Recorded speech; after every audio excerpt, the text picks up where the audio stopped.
Today, I want to introduce a book that greatly impressed me. It is For Whom the Bell Tolls. First, I will talk about the author.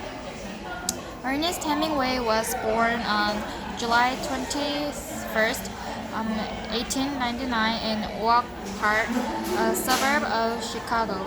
His father was a doctor who liked outdoor sports such as hunting, and his mother was a woman who loved music and had a strong religious spirit. These parents' traits have had a subtle effect on his life and literature. After graduating from high school in 1917, he became a reporter in Kansas City without going to college and became a Red Cross field hospital driver in 1918. During World War I, he went to France by field health unit and was later wounded on the Italian front. After being in Paris as a post-war correspondent, he was influenced by the Wound and published his first book and short book. When he returned to his country in 1926, he published The Sun Also Rises, a novel about the pleasure and disillusionment of lost generation, and established his position as a writer in A Farewell to Arms, a novel about war and romance depicting the experiences and backgrounds of the Italian front. It influenced the author behind the scenes by displaying his masterpiece in short and long stories. And for someone who covered it in the Spain Civil War, The Bell became popular due to the book titled For Whom the Bell Tolls. Though it was not well reviewed for its extreme use of simple epigram called hard-boiled realism and colloquialism, it was awarded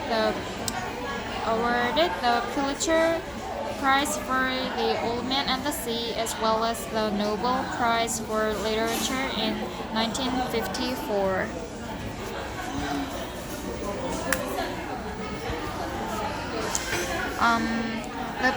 The book talks about the relationship between the individual and human being, and the relationship between partial freedom and world's freedom, and describes the work based on Hemingway's own experiences.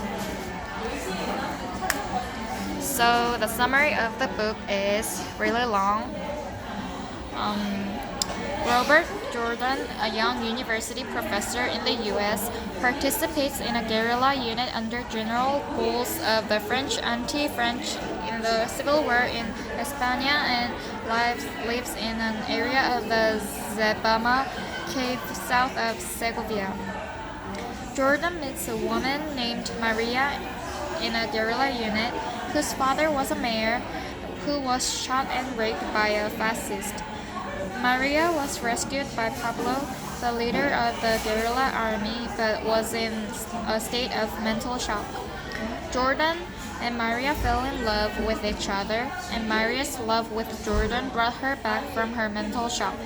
Jordan succeeds in the operation by taking charge of bombing an important bridge of the enemy with Maria, but she is hit by a torpedo.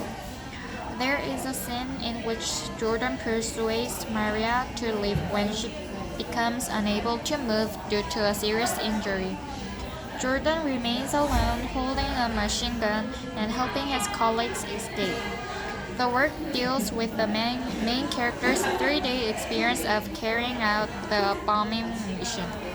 A vivid description of Yeogol-hyung and other characters who are ardent supporters of the Republican government are depicted. Especially the scene of passionate love with Maria is impressive. Next, reflection.